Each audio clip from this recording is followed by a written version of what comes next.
Nimekam kuongelea history ya, that's a very sad story ina happen kwa country yetu. History ya kuwa madem taking the lives of our girls. Na najua a lot of you have asked me to speak about this. Na mi spendi kwa mfake, spendi kufanya PR. And I was so busy. Sikuwa nataka kufanya kitu kuongea plastic ati kwa sababu watu wana expect niongee. Niseme kitu niongee tu for the sake kitu ijatoka kwa roho yangu, you know. But today ndio tulimaliza program. Tukaenda sightseeing kidogo jioni. I'm relaxed. I can actually give this the attention it deserves. It is very unfortunate. It is very shocking. I condemn it with the harshest terms possible. It is very unfortunate to lose young girls in the hands of the people who should be protecting them. Boyfriends, lovers, dates, you know. And I don't want to... I've been seeing online, madam, you're advising young girls not to go on dates, to be careful, watafute pesa yao, and such things. And it's okay, watafute pesa yao. I really advocate for that. But madam wetu, our children, our girl child, lazima wa date. They need to be free. They need to be free to go on blind dates. They need to be safe to go and hang out in an Airbnb. Airbnb is a legitimate business in our country. You know, rent out apartments is a legitimate business in our country. So we're not going to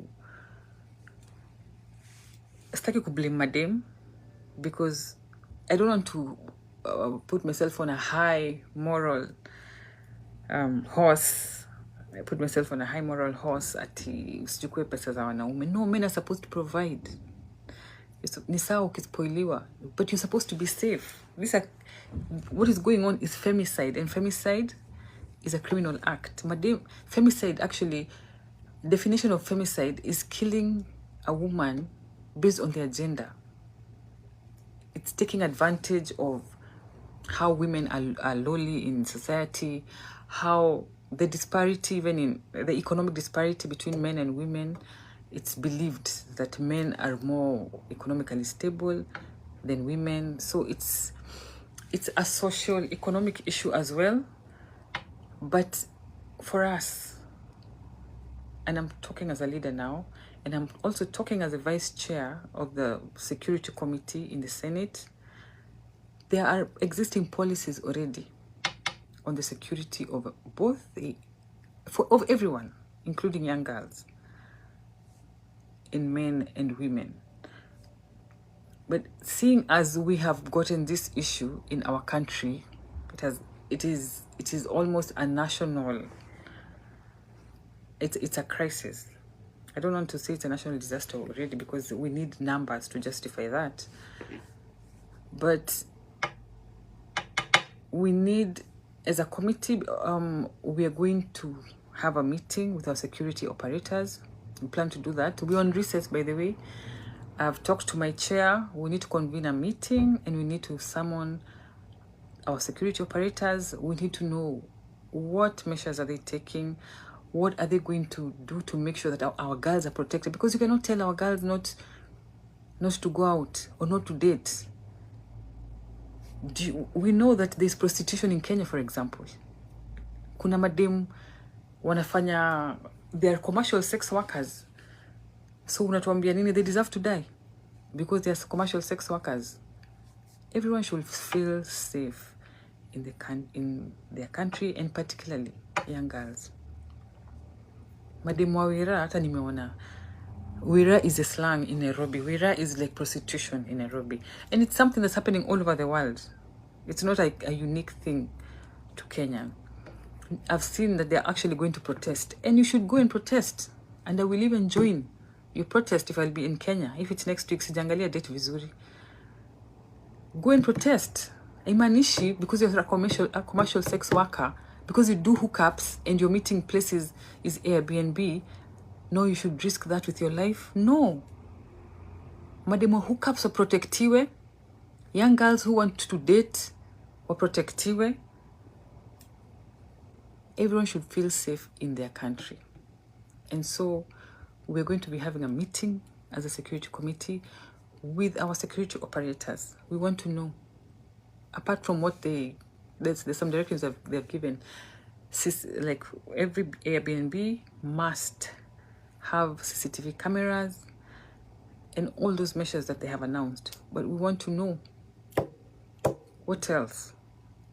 What measures are they taking to make sure our girls are safe? And stop this conversation of justifying and saying, alikuwa amevaa nini? What was she wearing? Oh, anapenda pesa. Apana. Don't do that, because when they're hearing, hao watu wanaua, madem wanasikiza.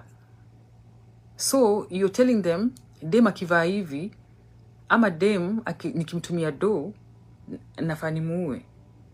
And you know there are also so many other factors going around this. Like there's the issue, nimesikia kuna angle ya sijui cult ama sijui uchawi or something. I don't want to delve into all that, and even talking about a certain nationality, saying Nigerians are doing this now, because it's not good to blanket accuse people on blanket accusations, because we have relations with Nigeria, for example. You know, we have Kenya and Nigeria have had good relations for a while. So true, there are cases, but we're not going to kill our relations with Nigeria, which are beneficial, because of one case that I have had so far. Well, even if there are more, these are criminals. They're not Nigerians, they are criminals. They're not Kikuyus. Sim Kisi ati John Matara, one criminal. And so what I advocate for is international zero tolerance rule to violence against women. Because when you think, or when you have a culture of violence against women, people tend to think you can go the next step and do the worst. And any judge, any magistrate faced with these cases of these people, hand the worst ever as provided by the law. Sijui kama ni kuhang imehangama. Isa. Can you okay. Hand the worst sentence ever available in the law, so that we are eradicating these things from our society. Otherwise, it's really sad. It's really shook me, especially like the first case of this lady, Kanyari's sister, a young pretty girl living her life. I mean, nani, we cannot condemn her. Nani aishingi your life akiwa your age. You know, you want a flashy life and all this. And she probably, I don't want to go into the details, but she probably resisted even sleeping with a guy. That's how she lost her life. Maybe alikuwa anajiona yeye ni mjanja, atatrikucha ali, atamkula do, lakini hatalala. You know, it's not, sometimes madam wana facing, they're faced with situations. So I don't want to condemn any woman for what we ourselves are faced with every other time. Young people are being faced with. So it's up to the government, in short, to protect its girls and protect everyone, not just girls, its citizens. So we will give you the results of that meeting that we plan to have with our security operators, the bosses, and relay to the media exactly what they are put in place to make sure that everyone is protected. In the meantime, girls, you have a right to go on a date. You have a right to be spoilt. I mean, wacha chali alipe bill, wacha chali akubaye dinner. I mean, just you have a right to have a normal dating scene like everyone else.